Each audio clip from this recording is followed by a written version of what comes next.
क्या आपने कभी नोटिस किया है कि जब भी कोई मुश्किल काम सामने आता है तो आपका मन सबसे पहले क्या करता है?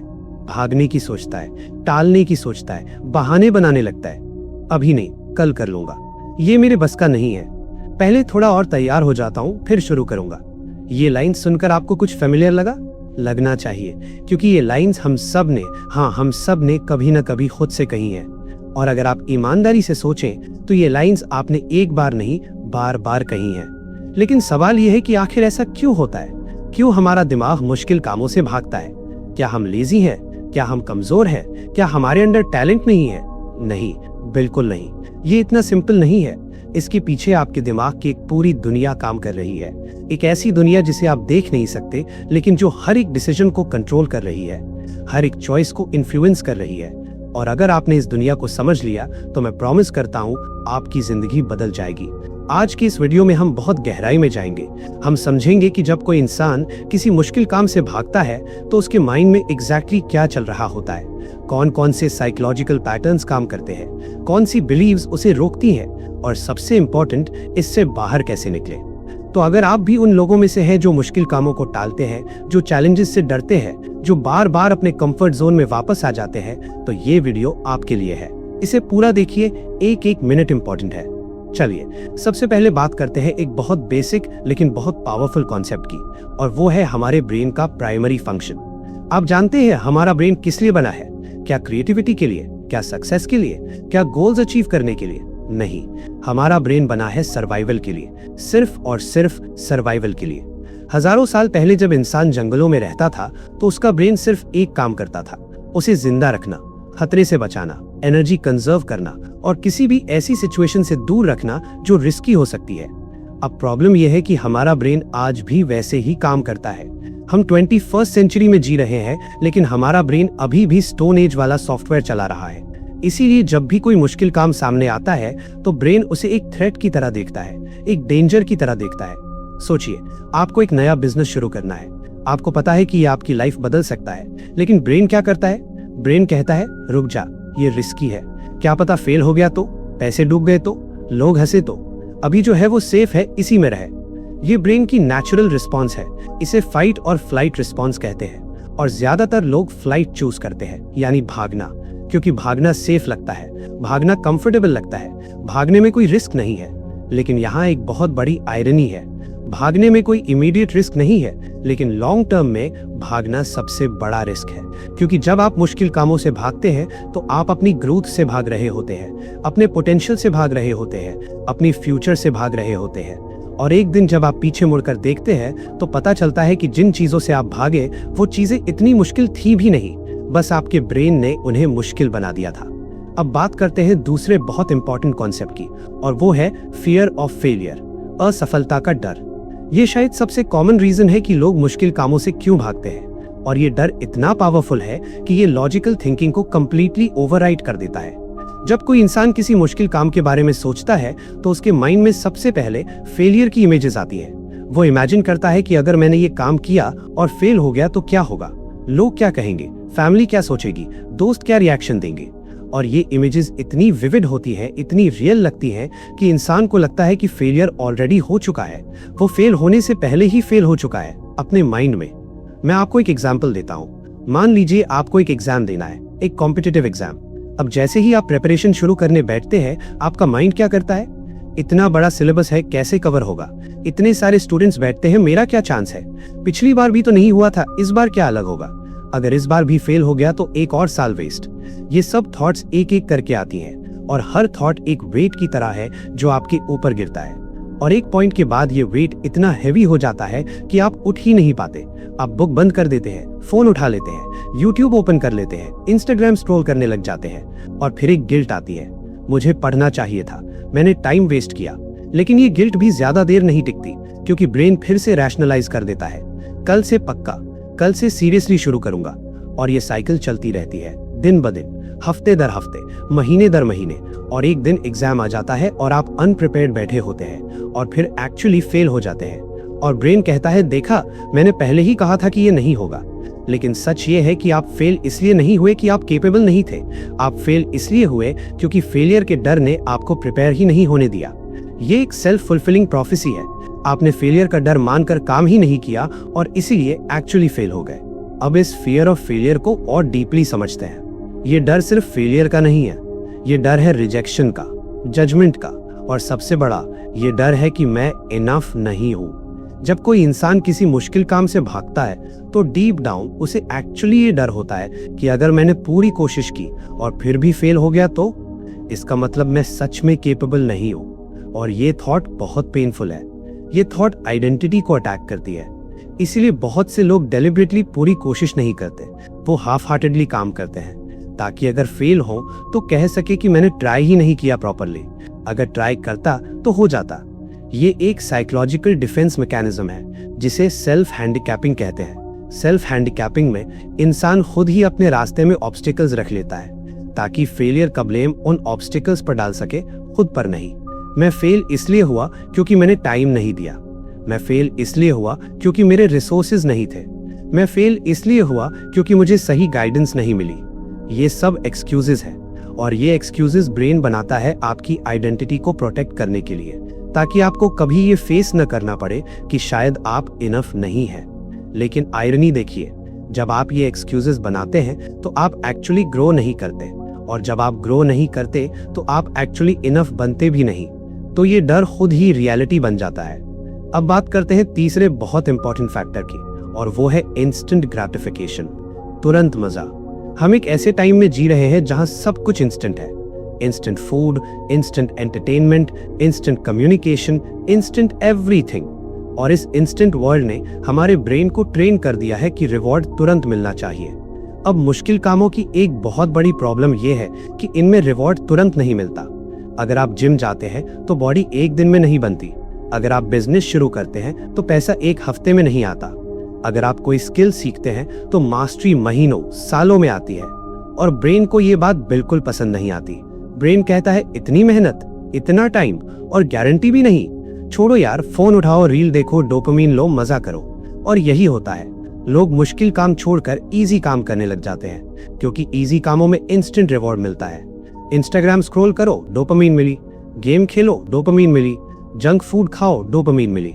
लेकिन ये सब चीप डोपामिन है, ये टेम्पररी प्लेजर है। इससे लाइफ नहीं बदलती। लाइफ बदलती है एक्सपेंसिव डोपामिन से। वो डोपामिन जो मेहनत के बाद मिलती है, स्ट्रगल के बाद मिलती है, रियल अचीवमेंट के बाद मिलती है। एक बहुत फेमस एक्सपेरिमेंट है जिसे स्टैनफोर्ड मार्शमेलो एक्सपेरिमेंट कहते हैं। इसमें बच्चों को एक मार्शमेलो दिया जाता था और कहा जाता था कि अगर तुम 15 मिनट्स तक ये मार्शमेलो नहीं खाओगे तो तुम्हें 2 मार्शमेलोज मिलेंगे। कुछ बच्चों ने वेट किया, कुछ ने तुरंत खा लिया। और जब रिसर्चर्स ने इन बच्चों को ईयर्स बाद ट्रैक किया तो पाया कि जिन बच्चों ने वेट किया वो लाइफ में ज्यादा सक्सेसफुल थे। Better grades, better jobs, better relationships, better health. क्यों? क्योंकि उन्होंने डिलेड ग्रेटिफिकेशन सीख ली थी। उन्होंने ये सीख लिया था कि अभी का छोटा सैक्रिफाइस बाद में बड़ा रिवॉर्ड देता है। और यही वो स्किल है जो मुश्किल काम करने वालों और मुश्किल काम से भागने वालों के बीच का सबसे बड़ा डिफरेंस है। चलिए अब बात करते हैं एक और बहुत डीप साइकोलॉजिकल पैटर्न की, और वो है लर्न्ड हेल्पलेसनेस, सीखी हुई लाचारी। ये कॉन्सेप्ट बहुत इंपॉर्टेंट है और बहुत कम लोग इसके बारे में जानते हैं। लर्न्ड हेल्पलेसनेस तब डेवलप होती है जब कोई इंसान बार बार नेगेटिव एक्सपीरियंसेस से गुजरता है और उसे लगने लगता है कि चाहे वो कुछ भी करे, रिजल्ट नहीं बदलेगा। मैं आपको इसका ओरिजिनल एक्सपेरिमेंट बताता हूँ। साइकोलॉजिस्ट मार्टिन सेलिगमैन ने एक एक्सपेरिमेंट किया। उन्होंने 2 ग्रुप्स ऑफ डॉग्स लिए। पहले ग्रुप को माइल्ड इलेक्ट्रिक शॉक्स दिए गए, लेकिन उनके पास एक लेवर था जिसे प्रेस करके वो शॉक्स बंद कर सकते थे। दूसरे ग्रुप को भी शॉक्स दिए गए, लेकिन उनके पास कोई लेवर नहीं था। चाहे वो कुछ भी करें, शॉक्स बंद नहीं होते थे। कुछ टाइम बाद दोनों ग्रुप्स को एक ऐसे बॉक्स में रखा गया जहां शॉक से बचने के लिए बस एक छोटी सी वॉल जंप करनी थी। पहले ग्रुप के डॉग्स ने तुरंत वॉल जंप कर ली और शॉक से बच गए, लेकिन दूसरे ग्रुप के डॉग्स वो बस वहीं लेट गए, शॉक सहते रहे। उन्होंने वॉल जंप करने की कोशिश ही नहीं की। क्यों? क्योंकि उन्होंने लर्न कर लिया था कि कुछ नहीं होगा, चाहे कुछ भी करो, दर्द बंद नहीं होगा। ये है लर्न्ड हेल्पलेसनेस। और ये एग्जैक्ट सेम थिंग ह्यूमंस में भी होती है। जब कोई बच्चा बार बार फेल होता है और कोई उसकी हेल्प नहीं करता, जब कोई स्टूडेंट बार बार रिजेक्शन फेस करता है, जब कोई एम्प्लॉय बार बार क्रिटिसिज्म सुनता है, तो स्लोली उसके माइंड में एक बिलीफ बन जाती है कि मैं कुछ नहीं कर सकता, मेरे बस में कुछ नहीं है, मेरी किस्मत ही खराब है। और जब ये बिलीफ बन जाती है तो इंसान मुश्किल कामों से भागने लगता है, क्योंकि उसे जेन्युइनली बिलीव हो जाता है कि कोशिश करने का कोई फायदा नहीं है, रिजल्ट तो वही रहेगा। ये बहुत डेंजरस स्टेट है, और सबसे दुखद बात यह है कि बहुत से लोग इस स्टेट में जी रहे हैं और उन्हें पता भी नहीं है। वो सोचते हैं कि वो लेजी है, लेकिन एक्चुअली वो हेल्पलेस फील कर रहे हैं। उन्हें लगता है कि वो प्रोक्रेस्टिनेट कर रहे हैं, लेकिन एक्चुअली उन्होंने होप ही छोड़ दी है। अगर आप भी ऐसा फील करते हैं तो मैं चाहता हूं कि आप ये समझें कि ये एक कंडीशन है, ये आपकी रियलिटी नहीं है। आपने ये हेल्पलेसनेस लर्न की है, और जो चीज लर्न की जा सकती है वो अनलर्न भी की जा सकती है। बाद में मैं आपको बताऊंगा कि कैसे। अब बात करते हैं एक और बहुत डीप साइकोलॉजिकल पैटर्न की, और वो है परफेक्शनिज्म। बहुत से लोग सोचते हैं कि परफेक्शनिज्म एक अच्छी चीज है। मैं परफेक्शनिस्ट हूँ, ये बोलने में लोगों को प्राउड फील होता है, लेकिन रियलिटी ये है कि परफेक्शनिज्म मुश्किल कामों से भागने का सबसे सोफिस्टिकेटेड डिस्गाइज है। परफेक्शनिस्ट लोग काम इसलिए शुरू नहीं करते क्योंकि उन्हें लगता है कि जब तक परफेक्ट कंडीशंस ना हो, जब तक मैं परफेक्टली प्रिपेयर्ड ना हो जाऊं, तब तक शुरू करने का कोई मतलब नहीं है। मैं बुक तब लिखूंगा जब मेरे पास परफेक्ट आइडिया होगा। मैं बिजनेस तब शुरू करूंगा जब मेरे पास इनफ पैसा होगा। मैं यूट्यूब चैनल तब स्टार्ट करूंगा जब मेरे पास अच्छा कैमरा होगा। मैं जिम तब जाऊंगा जब मैं मेंटली रेडी हो जाऊंगा। ये सब परफेक्शनिज्म के मास्क्स हैं, और इन मास्क्स के पीछे एक्चुअली फियर छुपा है। फेलियर का फियर, जजमेंट का फियर, नॉट गुड इनफ होने का फियर। परफेक्शनिज्म एक ट्रैप है, क्योंकि परफेक्ट कंडीशंस कभी नहीं आती, कभी नहीं। आप कभी परफेक्टली प्रिपेयर्ड नहीं होंगे, आपके पास कभी परफेक्ट रिसोर्सेज नहीं होंगे। परफेक्ट टाइम जैसी कोई चीज एग्जिस्ट ही नहीं करती, और जो लोग इस परफेक्ट टाइम का वेट करते हैं वो एक्चुअली शुरू ही नहीं करते। वो पूरी लाइफ प्रिपरेशन में बिता देते हैं, लेकिन एक्शन कभी नहीं लेते। वोल्टेयर ने एक बहुत फेमस लाइन कही थी, perfect is the enemy of good, यानी परफेक्ट अच्छे का दुश्मन है। जब आप परफेक्ट की चेज करते हैं तो आप गुड भी अचीव नहीं कर पाते। सबसे सक्सेसफुल लोग वो नहीं है जो परफेक्ट है, सबसे सक्सेसफुल लोग वो हैं जिन्होंने इम्परफेक्ट शुरुआत की, जिन्होंने बिना तैयार हुए शुरू किया, जिन्होंने गलतियां की, फेलियर्स फेस किए, लेकिन रुके नहीं। अब एक और बहुत इंटरेस्टिंग कॉन्सेप्ट की बात करते हैं, और वो है comfort zone psychology. Comfort zone एक ऐसी साइकोलॉजिकल स्पेस है जहां आपको सब कुछ फैमिलियर लगता है, सेफ लगता है, प्रिडिक्टेबल लगता है। इस जोन में एंजाइटी कम होती है, स्ट्रेस कम होता है, और आप रिलेटिवली रिलैक्स्ड फील करते हैं। अब प्रॉब्लम यह है कि ग्रोथ कभी कंफर्ट जोन में नहीं होती, ग्रोथ होती है कंफर्ट जोन के बाहर, उस जोन में जिसे साइकोलॉजिस्ट्स स्ट्रेच जोन कहते हैं। वो जोन जहां चीजें अनकंफर्टेबल है, अनफेमिलियर है, चैलेंजिंग है, लेकिन इम्पॉसिबल नहीं है। और स्ट्रेच जोन के बाद आता है पैनिक जोन, वो जोन जहां चीजें इतनी ओवरवेलमिंग है कि ब्रेन शट डाउन हो जाता है। ये जोन भी हेल्पफुल नहीं है। तो आइडियल सिचुएशन ये है कि आप कंफर्ट जोन से निकलकर स्ट्रेच जोन में जाएं, लेकिन ज्यादातर लोग ऐसा नहीं करते। क्यों? क्योंकि कंफर्ट जोन एक एडिक्शन की तरह है। जी हाँ, कंफर्ट जोन लिटरली एडिक्टिव है। जब आप कंफर्ट जोन में होते हैं तो ब्रेन सर्टेन केमिकल्स रिलीज करता है जो आपको काम और सेफ फील कराते हैं, और ब्रेन हमेशा इस स्टेट को मेंटेन करना चाहता है। इसीलिए जैसे ही आप कंफर्ट जोन से बाहर निकलने की कोशिश करते हैं, ब्रेन अलार्म बजाता है। ये अलार्म एंजाइटी की फॉर्म में आती है, नर्वसनेस की फॉर्म में आती है, डाउट की फॉर्म में आती है, और ये अलार्म इतनी लाउड होती है कि ज्यादातर लोग वापस कंफर्ट जोन में भाग जाते हैं। एक एग्जांपल देता हूँ। आपको पब्लिक स्पीकिंग करनी है, स्टेज पर जाना है। अब आप जानते हैं कि ये आपकी करियर के लिए अच्छा है, ये आपकी पर्सनालिटी डेवलप करेगा, लेकिन जैसे ही स्टेज की बात आती है, ब्रेन क्या करता है? हार्ट बीट बढ़ जाती है, पाम्स में पसीना आने लगता है, पेट में बटरफ्लाइज फील होती है, और ब्रेन कहता है भाग जा, ये तेरे लिए नहीं है, कोई और करेगा, तू ऑडियंस में बैठ। और आप बैठ जाते हैं कंफर्ट जोन में, सेफ, सिक्योर, लेकिन स्टक। ये कंफर्ट जोन का सबसे बड़ा इल्यूजन है। ये आपको सेफ फील कराता है, लेकिन एक्चुअली ये आपको स्टैग्नेंट बना रहा है। ये एक गोल्डन केज है, सुनहरा पिंजरा, खूबसूरत लगता है, लेकिन आप कैद हैं। अब बात करते हैं एक और बहुत इंपॉर्टेंट चीज की, और वो है एनालिसिस पैरालिसिस। ये उन लोगों के साथ बहुत होता है जो ओवर थिंक करते हैं।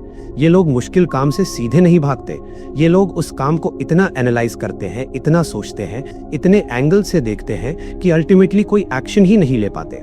अगर ऐसा हुआ तो, अगर वैसा हुआ तो, ये सिनेरियो, वो सिनेरियो, ये पॉसिबिलिटी, वो पॉसिबिलिटी, और इन सब पॉसिबिलिटीज में लॉस्ट होकर ये लोग कुछ करते ही नहीं। ये ऐसा है जैसे आप किसी रेस्टोरेंट में मेन्यू देख रहे हो और मेन्यू में 200 आइटम्स है। आप हर आइटम पढ़ रहे हो, कंपेयर कर रहे हो, प्रोज कॉन सोच रहे हो और अल्टीमेटली इतने कंफ्यूज हो जाते हो कि ऑर्डर ही नहीं कर पाते, भूखे वापस चले आते हो। यही एनालिसिस पैरालिसिस है और ये मुश्किल कामों में बहुत ज्यादा होता है, क्योंकि मुश्किल कामों में वेरिएबल्स बहुत ज्यादा होते हैं, अनसर्टेनिटी बहुत ज्यादा होती है और ब्रेन अनसर्टेनिटी से बहुत डरता है। ब्रेन को सर्टेनिटी चाहिए, ब्रेन को पता होना चाहिए कि अगर मैं ये करूंगा तो एग्जैक्टली ये होगा, लेकिन मुश्किल कामों में ये सर्टेनिटी कभी नहीं मिलती और इसी अनसर्टेनिटी की वजह से ब्रेन एक्शन लेने से मना कर देता है। लेकिन यहाँ एक बहुत इंपॉर्टेंट बात समझनी है, लाइफ में कोई भी डिसीजन 100% सर्टेन नहीं होता, कभी भी नहीं। हर डिसीजन में रिस्क है, हर चॉइस में अनसर्टेनिटी है और जो लोग ये बात एक्सेप्ट कर लेते हैं वो एक्शन लेते हैं और जो लोग सर्टेनिटी ढूंढते रहते हैं वो वेट करते रहते हैं हमेशा। एक बहुत अच्छी बात जेफ बेजोस ने कही थी। उन्होंने कहा कि ज्यादातर डिसीजंस रिवर्सिबल होते हैं, यानी अगर गलत डिसीजन भी ले लिया तो उसे बदला जा सकता है, लेकिन लोग हर डिसीजन को ऐसे ट्रीट करते हैं जैसे ये इररिवर्सिबल है, जैसे एक बार डिसीजन लिया तो वापसी नहीं, और इसी सोच की वजह से कोई डिसीजन ही नहीं ले पाते। अब एक बहुत सेंसिटिव लेकिन जरूरी टॉपिक पर बात करते हैं और वो है चाइल्डहुड कंडीशनिंग। हम जैसे अडल्ट्स बनते हैं उसमें हमारे चाइल्डहुड एक्सपीरियंसेस का बहुत बड़ा रोल होता है और बहुत बार मुश्किल कामों से भागने की हैबिट भी चाइल्डहुड में डेवलप होती है। सोचिए एक बच्चा है, वो स्कूल में कुछ नया ट्राई करता है, पेंटिंग करता है या कोई पोएम लिखता है या मैथ का कोई प्रॉब्लम सॉल्व करने की कोशिश करता है और वो फेल हो जाता है। अब अगर उसके पेरेंट्स या टीचर्स उसे कहते हैं तुझसे नहीं होगा, ये तेरे बस का नहीं है, देख तेरे ब्रदर सिस्टर कितना अच्छा करते हैं, तू तो बेकार है, तो क्या होगा? उस बच्चे के माइंड में एक बिलीफ बन जाएगी, मैं केपेबल नहीं हूँ, मुझसे मुश्किल काम नहीं होते, मैं डम हूँ, मैं यूजलेस हूँ, और ये बिलीफ उस बच्चे के साथ बड़ी होती जाएगी। अडल्ट होने के बाद भी ये बिलीफ काम करती रहेगी, बस कॉन्शियसली नहीं, सब कॉन्शियसली। और जब भी कोई मुश्किल काम सामने आएगा ये सब कॉन्शियस बिलीफ एक्टिवेट हो जाएगी और वो अडल्ट जो अब शायद 25, 30, 40 साल का हो चुका है वो भी उसी बच्चे की तरह फील करेगा, helpless, incapable, not good enough. ये बहुत पेनफुल रियलिटी है और बहुत से लोग इस रियलिटी से अनअवेयर है। वो नहीं जानते कि उनकी टुडे की प्रॉब्लम्स एक्चुअली रूटेड है उनके चाइल्डहुड में। अगर आपके साथ ऐसा हुआ है, अगर आपके पेरेंट्स ने या टीचर्स ने या किसी ने आपको बचपन में ये फील कराया कि आप इनफ नहीं है, तो मैं आपसे ये कहना चाहता हूँ कि वो उनकी लिमिटेशंस थी, आपकी नहीं। उन्होंने जो आपको लेबल दिया वो आपकी आइडेंटिटी नहीं है, आप उससे बहुत ज्यादा है। लेकिन ये समझना काफी नहीं है, ये बिलीफ्स इतनी डीप होती है कि सिर्फ इंटेलेक्चुअली समझने से नहीं जाती, इन्हें एक्टिवली रीप्रोग्राम करना पड़ता है और ये एक प्रोसेस है, एक लॉन्ग प्रोसेस, लेकिन ये पॉसिबल है। अब बात करते हैं एक और बहुत इंपॉर्टेंट चीज की और वो है कंपैरिजन कल्चर, और ये आज के टाइम में बहुत बड़ा फैक्टर है। सोशल मीडिया ने कंपैरिजन को एक होल न्यू लेवल पर ले जा दिया है। पहले लोग अपने नेबर्स से कंपेयर करते थे, अपने क्लासमेट से कंपेयर करते थे, अब लोग पूरी दुनिया से कंपेयर करते हैं। आप इंस्टाग्राम ओपन करते हैं और देखते हैं कि कोई 22 साल का लड़का करोड़ों कमा रहा है, कोई 25 साल की लड़की वर्ल्ड ट्रैवल कर रही है, कोई 20 साल में कंपनी बना चुका है, और आप अभी भी स्ट्रगल कर रहे हैं, अभी भी सेम जॉब में है, अभी भी सेम सिचुएशन में है। और ये कंपैरिजन आपको क्या फील कराती है? इनएडिक्वेसी, कमी का एहसास, मैं पीछे रह गया, मुझसे तो ये भी नहीं हो पा रहा, वो तो कब का आगे निकल गया। और जब ये फीलिंग आती है तो मोटिवेशन गिर जाती है। आपको लगता है कि अब शुरू करने का क्या फायदा, इतना लेट हो चुका है, और आप और पीछे हट जाते हैं, मुश्किल कामों से और दूर भाग जाते हैं। लेकिन यहाँ एक बहुत बड़ा लाय है जो सोशल मीडिया बेचता है, और वो लाय ये है कि सक्सेस ओवरनाइट आता है, कि कुछ लोग स्पेशल होते हैं जिन्हें सक्सेस इजीली मिल जाता है, कि अगर आपको स्ट्रगल करना पड़ रहा है तो शायद आप गलत पाथ पर हैं। ये सब लाइज है, कंप्लीट लाइज। वो 22 साल का लड़का जो करोड़ों कमा रहा है, उसने 15 साल की उम्र से काम शुरू कर दिया था, उसने सैकड़ों बार फेल होने के बाद सक्सेस पाया है। वो लड़की जो वर्ल्ड ट्रैवल कर रही है, उसने ईयर्स तक सेव किया, सैक्रिफाइस किया, रिस्क लिए, लेकिन इंस्टाग्राम पर सिर्फ हाईलाइट रील दिखती है, स्ट्रगल नहीं दिखता। और जब आप किसी की हाईलाइट रील को अपने बिहाइंड द सीन से कंपेयर करते हैं तो ऑब्वियसली आप फील बैड करेंगे। ये कंपैरिजन फेयर ही नहीं है। इसीलिए कंपैरिजन सबसे बड़ा थीफ है।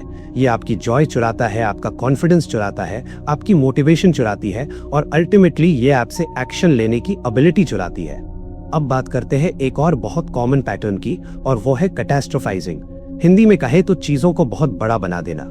जो लोग मुश्किल कामों से भागते हैं उनके माइंड में एक बहुत इंटरेस्टिंग पैटर्न होता है। वो किसी भी सिचुएशन के वर्स्ट पॉसिबल आउटकम को इमेजिन करते हैं और उस वर्स्ट आउटकम को ही रियलिटी मान लेते हैं। फॉर एग्जाम्पल, किसी को जॉब इंटरव्यू देना है। अब नॉर्मल सोच ये होनी चाहिए कि चलो इंटरव्यू दे देता हूँ, अगर सिलेक्ट हो गया तो बढ़िया, नहीं हुआ तो और इंटरव्यूज दे लूंगा, सिंपल। लेकिन कैटास्ट्रोफाइजर का माइंड क्या करता है? अगर इंटरव्यू में गलत आंसर दे दिया तो इंटरव्यूअर हंसेगा, मेरा कॉन्फिडेंस टूट जाएगा, मुझे फिर कभी कहीं जॉब नहीं मिलेगी, मैं अनएम्प्लॉयमेंट में फंस जाऊंगा, फैमिली को सपोर्ट नहीं कर पाऊंगा, सब मुझे फेलियर समझेंगे, मेरी लाइफ बर्बाद हो जाएगी। देखा, एक सिंपल जॉब इंटरव्यू से सीधे लाइफ बर्बाद। ये है कैटास्ट्रोफाइजिंग। ब्रेन ने एक स्मॉल इवेंट को लेकर एक पूरी डिजास्टर मूवी बना दी, और इस मूवी में ऑब्वियसली हैप्पी एंडिंग नहीं है। और जब ब्रेन ने ये मूवी बना ली तो नेचुरली आप इंटरव्यू से भागना चाहेंगे, क्योंकि अब ये इंटरव्यू सिर्फ एक इंटरव्यू नहीं रहा, ये आपकी पूरी लाइफ का डिफाइनिंग मोमेंट बन गया है। और इतना बड़ा प्रेशर कौन हैंडल करेगा? लेकिन रियलिटी ये है कि ये सब ब्रेन की इमेजिनेशन है। ये एक मूवी है जो एक्चुअली कभी रिलीज नहीं होगी। ज्यादातर वर्स्ट केस सिनेरियोज जो हम इमेजिन करते हैं वो कभी हैपन नहीं होते, कभी नहीं। स्टडीज शो करती हैं कि 85% चीजें जिनकी हम वरी करते हैं वो कभी होती ही नहीं है, और जो 15% होती हैं उनमें से 79% केसेस में लोग हैंडल कर लेते हैं एक्सपेक्टेड से बेहतर। तो एक्चुअली सिर्फ 3% वरीज रियलिटी बनती है जो जेन्युइनली डिफिकल्ट होती है, 3% बस। और बाकी 97% वरी क्या? वो सब ब्रेन की इमेजिनेशन है, फिक्शन है, और हम इस फिक्शन की वजह से रियल लाइफ में एक्शन नहीं ले रहे हैं। अब एक और बहुत इंपॉर्टेंट फैक्टर डिस्कस करते हैं, और वो है आइडेंटिटी अटैचमेंट। ये बहुत डीप कॉन्सेप्ट है, ध्यान से समझिए। हर इंसान की एक सेल्फ इमेज होती है, एक पिक्चर जो वो अपने बारे में अपने माइंड में कैरी करता है। मैं ये हूँ, मैं वो हूँ, मैं ऐसा हूँ, मैं वैसा हूँ। और ये सेल्फ इमेज बहुत प्रेशियस होती है। ब्रेन इस सेल्फ इमेज को प्रोटेक्ट करने के लिए कुछ भी करेगा। अब प्रॉब्लम तब होती है जब किसी की सेल्फ इमेज नेगेटिव होती है। जैसे, मैं वो इंसान हूँ जो मुश्किल काम नहीं कर सकता, मैं एवरेज हूँ, मैं लकी नहीं हूँ, मेरी किस्मत में स्ट्रगल ही है। जब ये आपकी आइडेंटिटी बन जाती है तो आप अनकॉन्शियसली ऐसे चॉइसेस करने लगते हैं जो इस आइडेंटिटी को कंफर्म करें। ये कॉग्निटिव कंसिस्टेंसी कहलाती है। ब्रेन हमेशा ऐसे एविडेंस ढूंढता है जो एग्जिस्टिंग बिलीफ को सपोर्ट करे। तो अगर आपकी बिलीफ है कि मैं मुश्किल काम नहीं कर सकता, तो ब्रेन ऑटोमेटिकली ऐसे एग्जाम्पल्स ढूंढेगा जहां आप फेल हुए, और उन एग्जाम्पल्स को इग्नोर करेगा जहां आप सक्सीड हुए, क्योंकि सक्सेस वाले एग्जाम्पल्स आपकी आइडेंटिटी से मैच नहीं करते। ये बहुत ट्रिकी है, क्योंकि आपको लगता है कि आप ऑब्जेक्टिवली रियलिटी देख रहे हैं, लेकिन एक्चुअली आप रियलिटी को एक बायस्ड लेंस से देख रहे हैं, और वो लेंस है आपकी सेल्फ इमेज। इसीलिए सिर्फ मोटिवेशन से काम नहीं चलता, सिर्फ टिप्स और ट्रिक्स से काम नहीं चलता। आपको अपनी आइडेंटिटी बदलनी होगी। आपको अपने बारे में जो स्टोरी आप खुद को बताते हैं वो स्टोरी बदलनी होगी। जब तक आप खुद को वो इंसान जो मुश्किल काम से भागता है के रूप में देखते रहेंगे, तब तक आप भागते रहेंगे, चाहे आप कितनी भी मोटिवेशनल वीडियोस देख लो, कितनी भी बुक्स पढ़ लो, क्योंकि आइडेंटिटी हमेशा बिहेवियर पर विन करती है। लेकिन जिस दिन आपने अपनी आइडेंटिटी बदल ली, जिस दिन आपने खुद से कहा कि मैं वो इंसान हूं जो मुश्किल कामों को फेस करता है, उस दिन से आपका बिहेवियर ऑटोमेटिकली बदलने लगेगा। चलिए अब बात करते हैं इमोशनल रेगुलेशन की। ये एक ऐसी स्किल है जो ज्यादातर लोगों के पास डेवलप्ड नहीं है, और ये स्किल मुश्किल कामों से भागने के पैटर्न में बहुत बड़ा रोल प्ले करती है। इमोशनल रेगुलेशन मतलब अपनी इमोशंस को मैनेज करने की एबिलिटी। ये एबिलिटी बताती है कि जब आप स्ट्रेस फील करते हैं, एंजाइटी फील करते हैं, फ्रस्ट्रेशन फील करते हैं, तो आप उन इमोशंस के साथ कैसे डील करते हैं। जो लोग मुश्किल कामों से भागते हैं उनकी emotional regulation skills usually weak होती है। जब उन्हें डिस्कम्फर्ट फील होती है तो वो तुरंत उस डिस्कम्फर्ट से एस्केप करना चाहते हैं, और एस्केप करने का सबसे आसान तरीका क्या है? अवॉइडेंस, काम से भागना। देखिए, मुश्किल काम करने में डिस्कम्फर्ट तो होगी ही, ये नेचुरल है। एंजाइटी होगी, डाउट होगा, फ्रस्ट्रेशन होगी, कंफ्यूजन होगी, ये सब इमोशंस नॉर्मल है। ये मुश्किल काम के पैकेज का पार्ट है। लेकिन डिफरेंस ये है कि कुछ लोग इन इमोशंस को फील करते हुए भी काम करते रहते हैं, और कुछ लोग जैसे ही ये इमोशंस आती हैं काम छोड़ देते हैं। एक बहुत अच्छी एनालॉजी है। इमेजिन करो कि आप जिम में हो और हैवी वेट उठा रहे हो, मसल बर्न हो रही है, पेन हो रही है। अब दो ऑप्शंस है, या तो आप वेट रख दो और रिलीफ ले लो, या फिर आप पेन को फील करते हुए, एक्नॉलेज करते हुए कुछ और रेप्स निकालो। वो कुछ और रेप्स ही हैं जो मसल बनाते हैं, और सेम वे वो डिस्कम्फर्ट जो मुश्किल कामों में आती है, वो डिस्कम्फर्ट ही आपको ग्रो कराती है। अगर आप हर बार डिस्कम्फर्ट से भागेंगे तो आप कभी ग्रो नहीं करेंगे। इमोशनल रेगुलेशन सीखने का मतलब ये नहीं है कि आप इमोशंस फील करना बंद कर दें। इमोशंस सप्रेस करना अनहेल्दी है। इमोशनल रेगुलेशन का मतलब है कि आप इमोशंस को फील करें, एक्नॉलेज करें, लेकिन उन्हें अपने एक्शंस डिक्टेट न करने दें। डर लगे, फील करो, एक्नॉलेज करो, हाँ मुझे डर लग रहा है, और फिर action low despite the fear, डर के बावजूद। करेज ये नहीं है कि डर न लगे, करेज ये है कि डर लगे और फिर भी आगे बढ़ो। ये बात हमेशा याद रखना। अब बात करते हैं एक और बहुत रियल चीज की, और वो है एनर्जी मैनेजमेंट। बहुत बार लोग मुश्किल कामों से भागते नहीं हैं, उनके पास जेन्युइन एनर्जी नहीं होती, और ये बात बहुत अंडररेटेड है। सोचिए, आप रात को 2 बजे सोते हैं, सुबह 9 बजे उठते हैं, जंक फूड खाते हैं, एक्सरसाइज नहीं करते, पूरा दिन फोन पर रहते हैं, और फिर शाम को कोई मुश्किल काम करने बैठते हैं, तो ऑब्वियसली आपके पास एनर्जी नहीं होगी, फोकस नहीं होगा, विल पावर नहीं होगी। और जब एनर्जी नहीं होगी तो brain automatically easy option choose करेगा। ये ब्रेन की नेचुरल टेंडेंसी है। जब एनर्जी लो होती है तो ब्रेन एनर्जी कंजर्व करना चाहता है, और मुश्किल काम एनर्जी डिमांडिंग होते हैं तो ब्रेन उन्हें अवॉइड करता है। ये डिसीजन फटीग से भी कनेक्टेड है। पूरे दिन में हम हजारों डिसीजंस लेते हैं, क्या पहनना है, क्या खाना है, किसे रिप्लाई करना है, कौन सा रूट लेना है, और हर डिसीजन विल पावर यूज करता है, और विल पावर एक फाइनाइट रिसोर्स है, लिमिटेड है। तो अगर आपने पूरे दिन छोटी छोटी डिसीजंस में अपनी विल पावर खर्च कर दी, तो जब शाम को किसी मुश्किल काम की बारी आएगी तो विल पावर बची ही नहीं होगी, और आप ऑटोमेटिकली उस काम को टाल देंगे। इसीलिए एनर्जी मैनेजमेंट बहुत इंपॉर्टेंट है। अगर आप चाहते हैं कि आप मुश्किल कामों से ना भागे, तो आपको अपनी एनर्जी को प्रोटेक्ट करना सीखना होगा। स्लीप ऑप्टिमाइज करनी होगी, न्यूट्रिशन ठीक करना होगा, एक्सरसाइज करनी होगी, और सबसे इंपॉर्टेंट, अपनी सबसे ज्यादा एनर्जी वाले आवर्स में सबसे मुश्किल काम करना होगा। ज्यादातर लोग अपनी peak energy hours social media पर बर्बाद करते हैं, और फिर लो एनर्जी आवर्स में इंपॉर्टेंट काम करने बैठते हैं, और फिर कंप्लेन करते हैं कि मुझसे हो ही नहीं पाता। भाई, हो कैसे पाएगा? आपने अपनी बेस्ट एनर्जी तो इंस्टाग्राम को दे दी।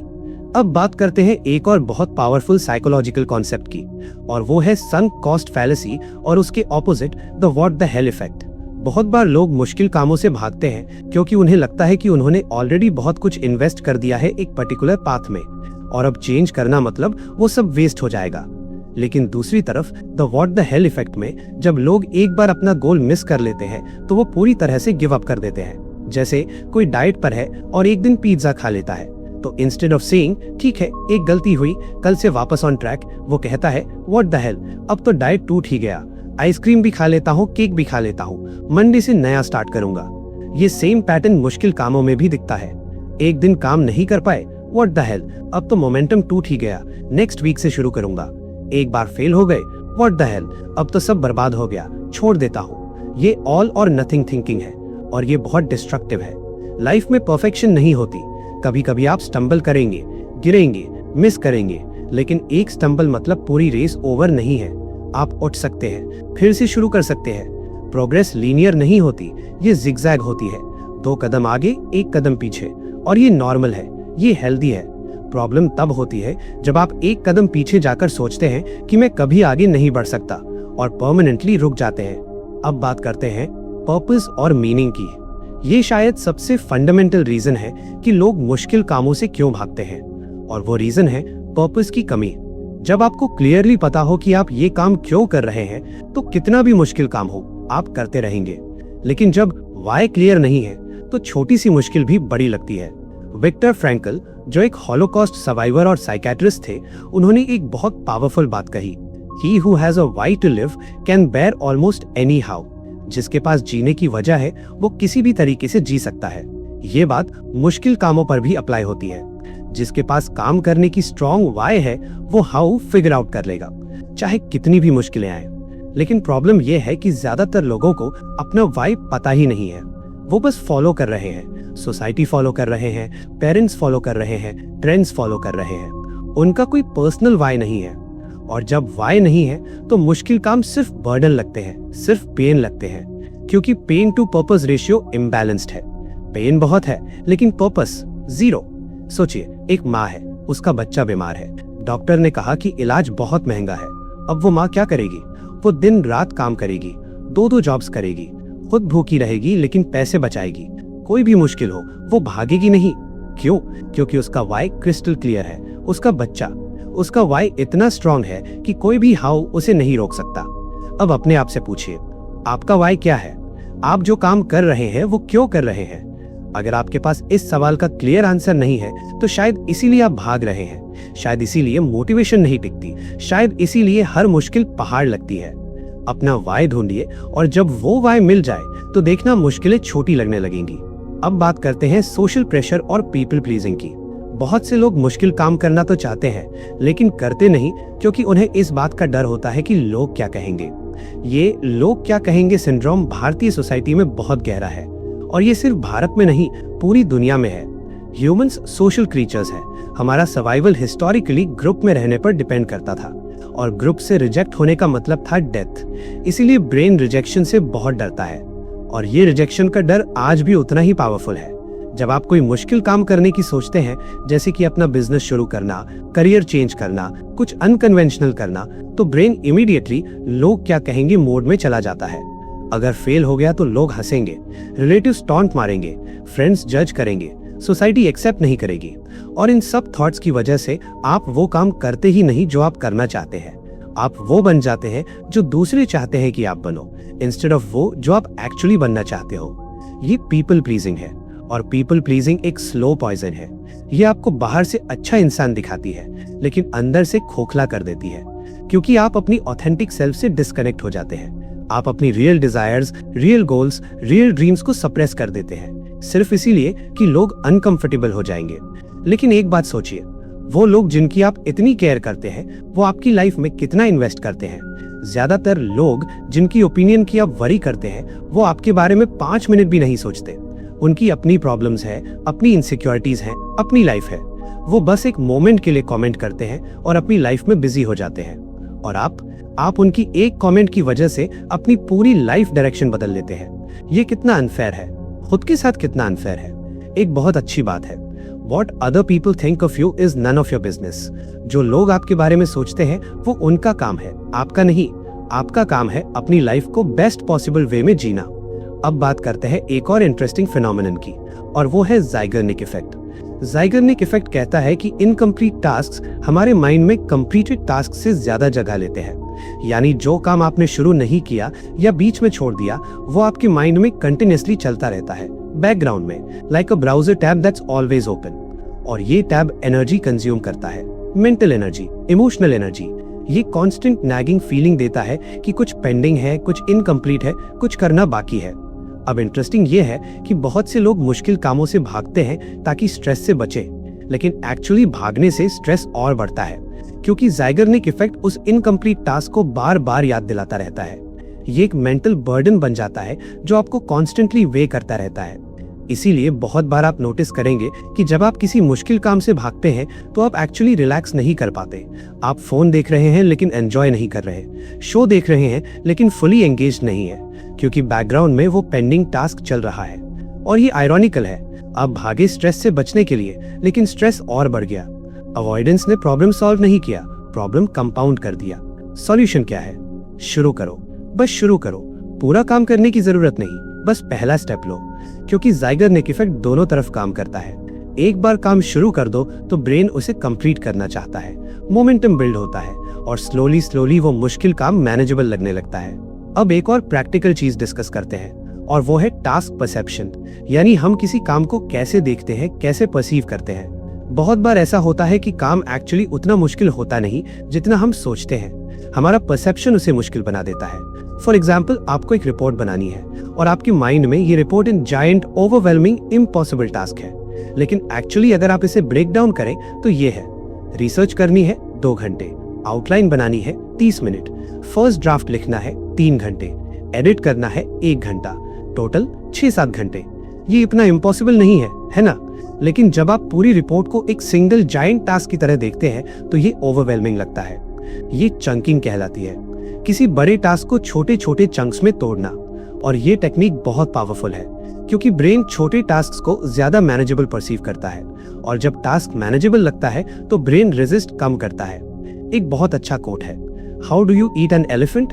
1 बाइट एट अ टाइम। हाथी कैसे खाओगे? एक बार में 1 बाइट। सेम वे, कोई भी मुश्किल काम चाहे कितना भी बड़ा हो, अगर आप उसे छोटे छोटे पार्ट्स में तोड़ दो तो वो डुएबल बन जाता है। लेकिन ज्यादातर लोग ये करते नहीं। वो पूरे एलिफेंट को एक बार में खाने की सोचते हैं और ऑब्वियसली ओवरवेल्म्ड हो जाते हैं और भाग जाते हैं। अब बात करते हैं डोपामीन और मोटिवेशन के साइंस की।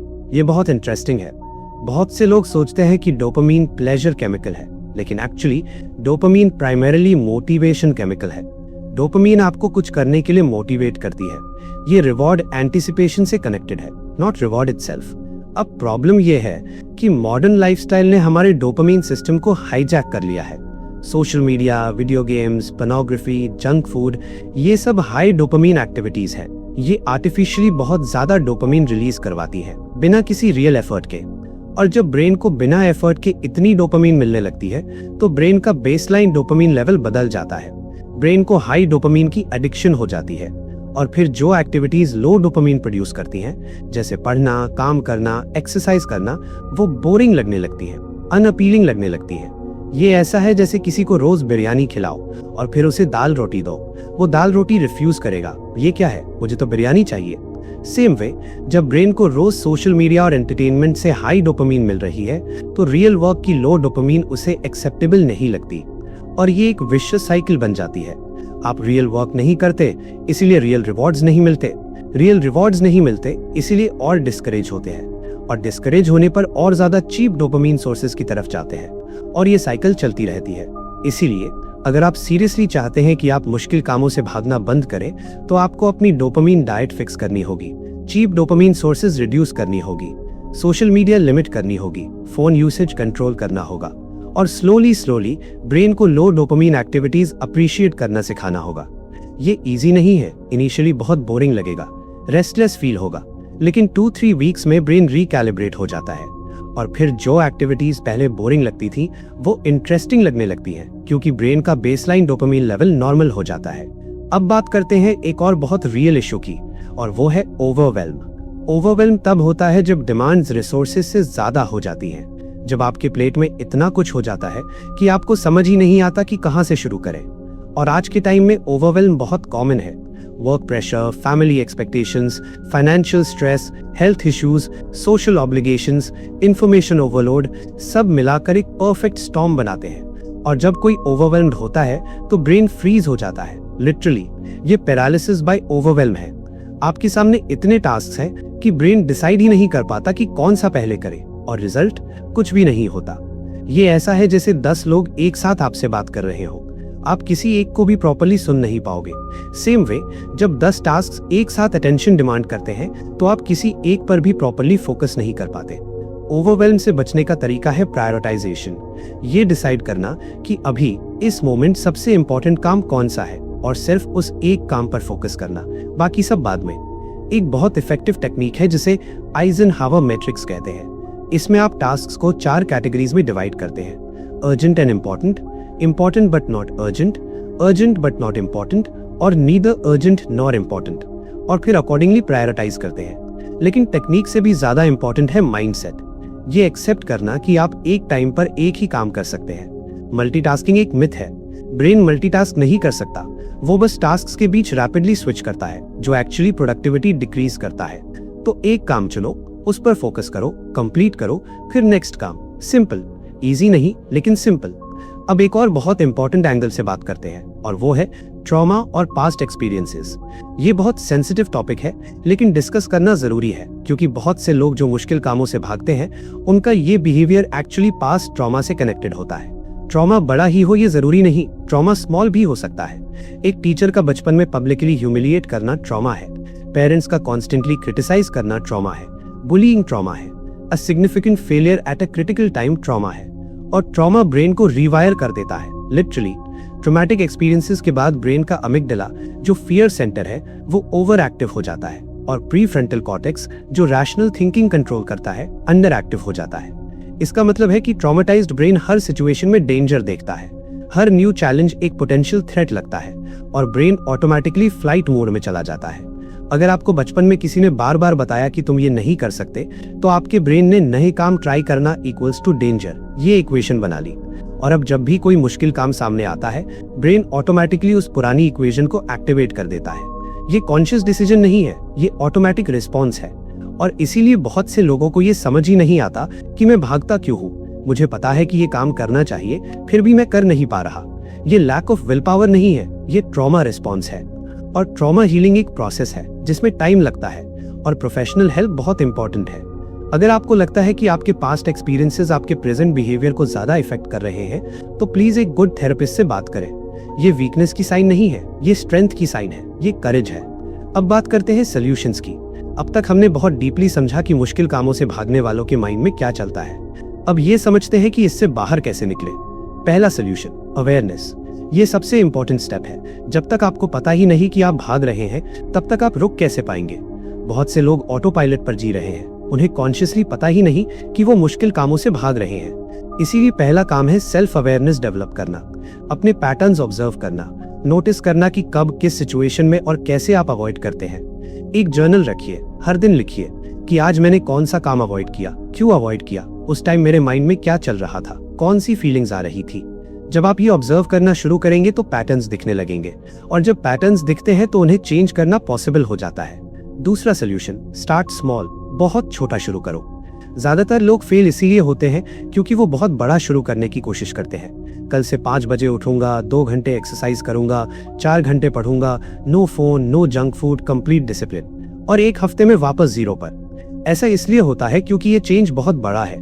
ब्रेन एक बार में इतना बड़ा चेंज एक्सेप्ट नहीं कर सकता।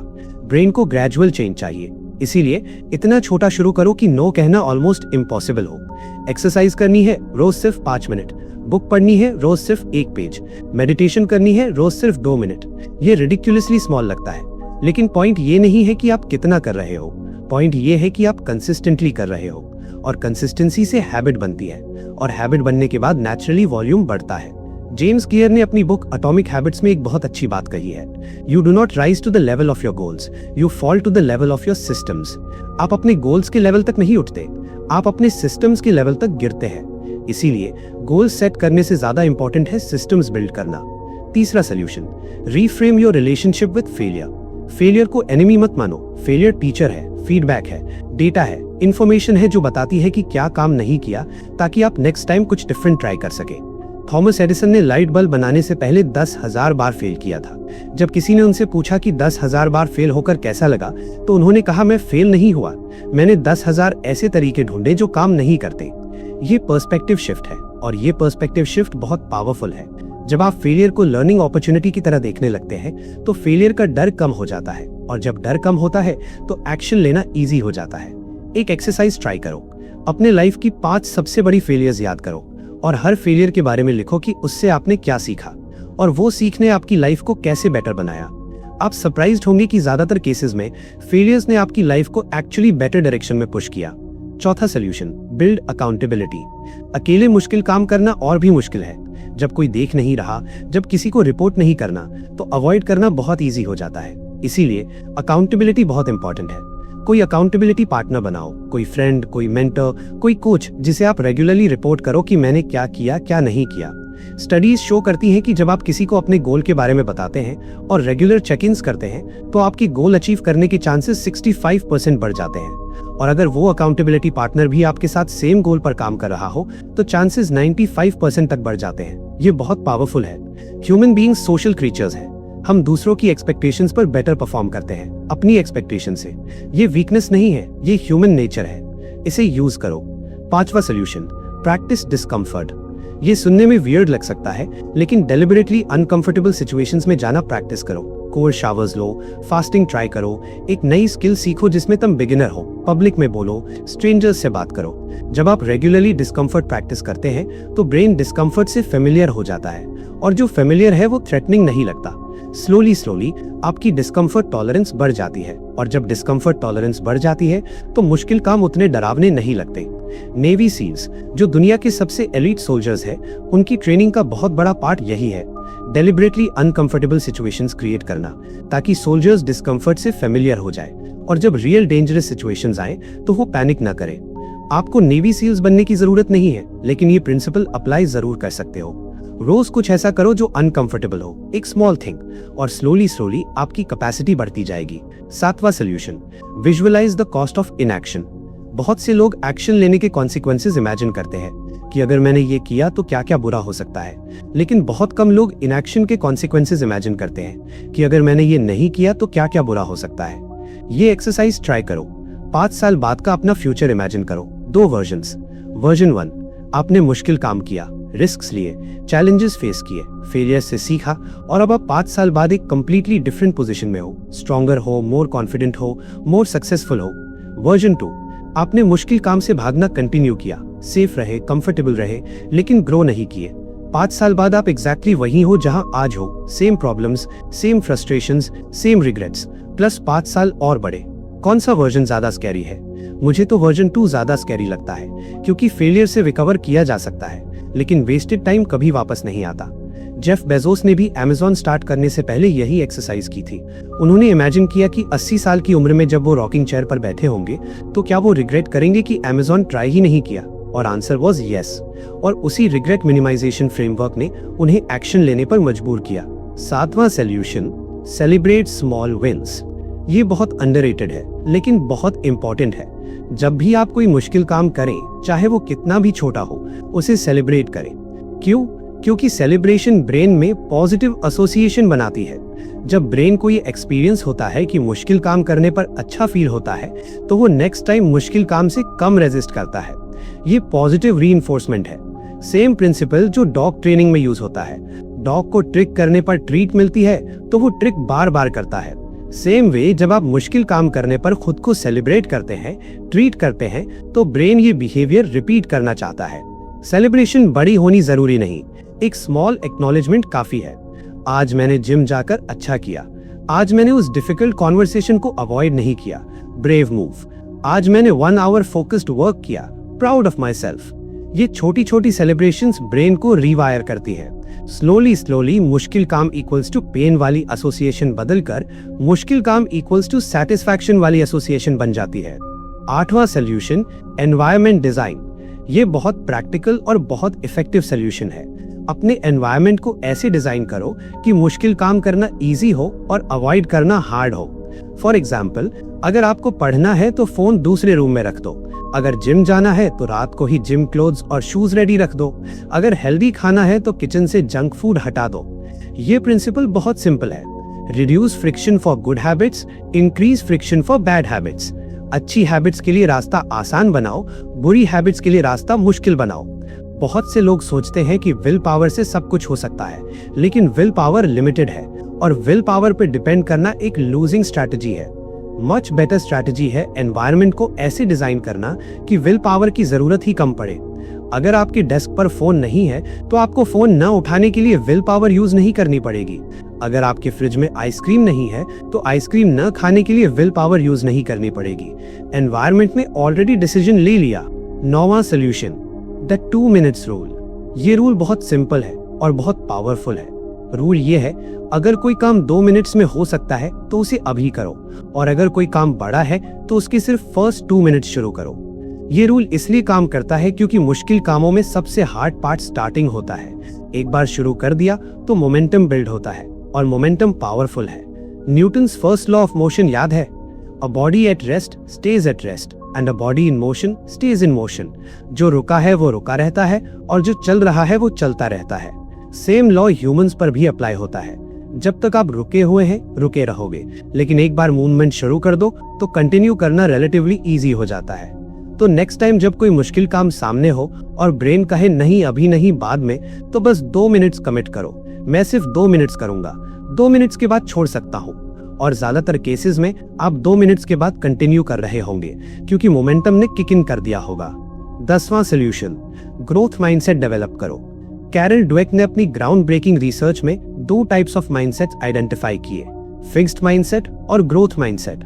फिक्स्ड माइंडसेट वाले लोग बिलीव करते हैं कि इंटेलिजेंस, टैलेंट और एबिलिटीज फिक्स्ड है। या तो तुम स्मार्ट हो या नहीं, या तो तुम टैलेंटेड हो या नहीं, और अगर तुम्हें स्ट्रगल करना पड़ रहा है तो इसका मतलब तुम केपेबल नहीं हो। ग्रोथ माइंडसेट वाले लोग बिलीव करते हैं कि इंटेलिजेंस, टैलेंट और एबिलिटीज डेवलप की जा सकती है, एफर्ट से, प्रैक्टिस से, लर्निंग से। और स्ट्रगल मतलब ये नहीं कि तुम केपेबल नहीं हो, स्ट्रगल मतलब तुम ग्रो कर रहे हो।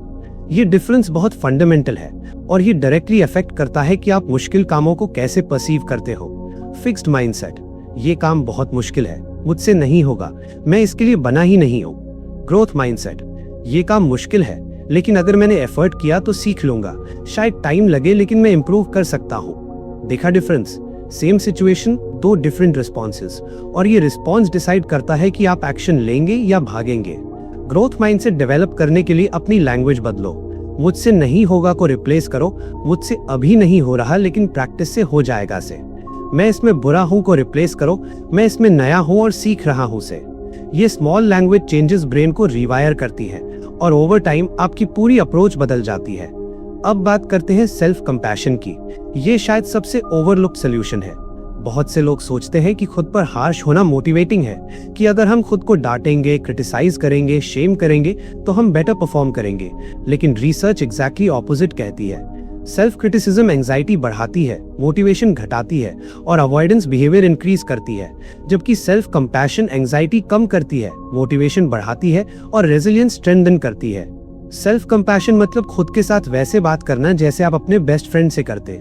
अगर आपका बेस्ट फ्रेंड किसी काम में फेल हो जाए तो आप उसे क्या कहेंगे? तू लूजर है, तुझसे कुछ नहीं होगा।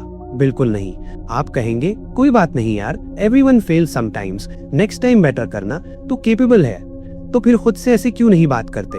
जब आप मुश्किल काम अवॉइड कर दें या फेल हो जाएं तो खुद को बीट अप मत करो, इंस्टेड एक्नॉलेज करो कि ये मुश्किल था और मैं ह्यूमन हूँ और ह्यूमन स्ट्रगल करते हैं, ये नॉर्मल है।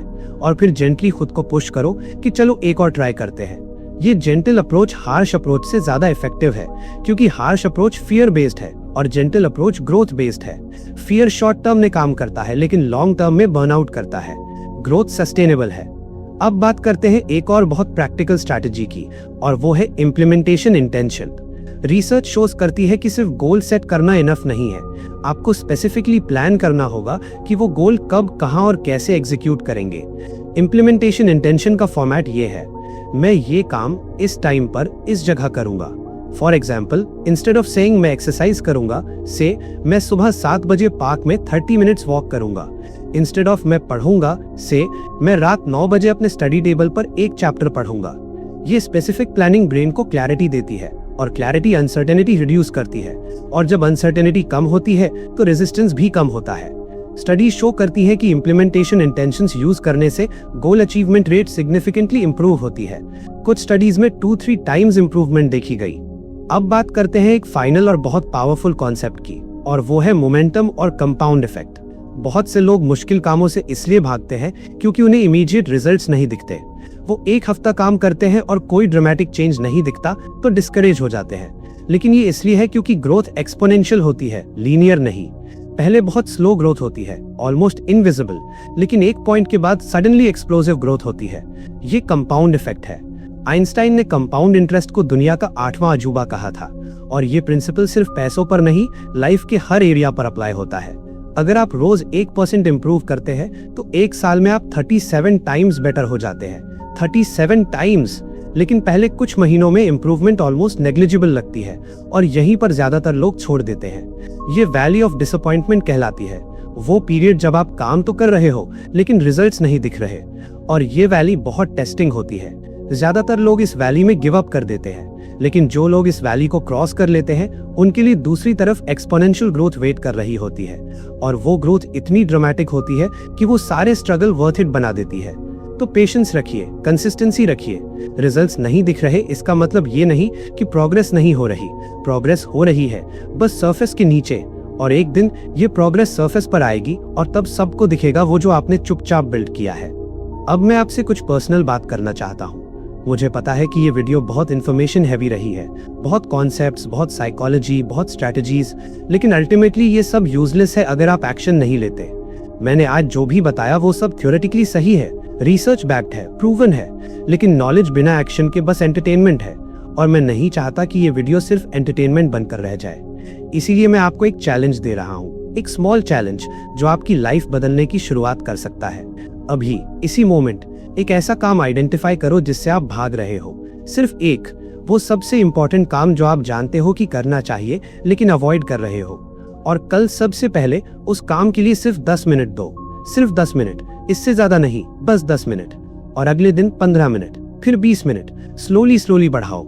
ये छोटी शुरुआत है, लेकिन याद रखना हर बड़ी जर्नी एक छोटे कदम से शुरू होती है। हर पहाड़ एक छोटे स्टेप से चढ़ा जाता है और हर बड़ा चेंज एक छोटे डिसीजन से आता है। आज का वो छोटा डिसीजन लो अभी। एक आखिरी बात, जो लोग मुश्किल कामों से भागते हैं वो बुरे लोग नहीं है, वीक लोग नहीं है, लेजी लोग नहीं है। वो सिंपली ऐसे लोग हैं जिन्होंने अभी तक ये नहीं सीखा कि डिस्कम्फर्ट के साथ कैसे जिया जाए। और ये स्किल सीखी जा सकती है, कोई भी सीख सकता है, किसी भी उम्र में, किसी भी सिचुएशन में। आप जहां भी हो, जैसे भी हो, आप शुरू कर सकते हो। आपको परफेक्ट होने की जरूरत नहीं, रेडी होने की जरूरत नहीं, कॉन्फिडेंट होने की जरूरत नहीं, बस शुरू करने की जरूरत है। और एक बार शुरू कर दिया तो रास्ता बनता जाएगा। कॉन्फिडेंस एक्शन से आता है, एक्शन से पहले नहीं। मोटिवेशन स्टार्ट करने से आती है, स्टार्ट करने से पहले नहीं। क्लैरिटी चलने से आती है, चलने से पहले नहीं। तो चलो अभी इसी मोमेंट से वो मुश्किल काम जिससे आप भाग रहे हो उसकी तरफ एक कदम बढ़ाओ, सिर्फ एक कदम, और देखो कैसे धीरे धीरे पूरी दुनिया बदल जाती है। क्योंकि अंत में सक्सेसफुल लोग और अनसक्सेसफुल लोग में बस इतना फर्क है, सक्सेसफुल लोगों ने वो काम किए जो अनकंफर्टेबल थे और अनसक्सेसफुल लोगों ने कंफर्ट चूज किया। आप कौन बनना चाहते हो, डिसीजन आपका है, और ये डिसीजन आपको हर दिन, हर मोमेंट लेना है, बार बार, रिपीटेडली। मुश्किल से भागो मत, मुश्किल की तरफ दौड़ो, क्योंकि मुश्किल के दूसरी तरफ वो लाइफ है जो आप डिजर्व करते हो, वो लाइफ जो आप चाहते हो, वो वर्जन ऑफ योरसेल्फ जो आप बनना चाहते हो। बस एक कदम, आज, अभी। अगर ये वीडियो आपको हेल्पफुल लगी तो लाइक करो, शेयर करो उन लोगों के साथ जिन्हें इसकी जरूरत है, और चैनल सब्सक्राइब करो क्योंकि ऐसी और वीडियोस आती रहेंगी जो आपकी लाइफ में रियल डिफरेंस बनाएंगी। मिलते हैं अगली वीडियो में, तब तक उस मुश्किल काम की तरफ एक कदम बढ़ाओ, बस एक कदम।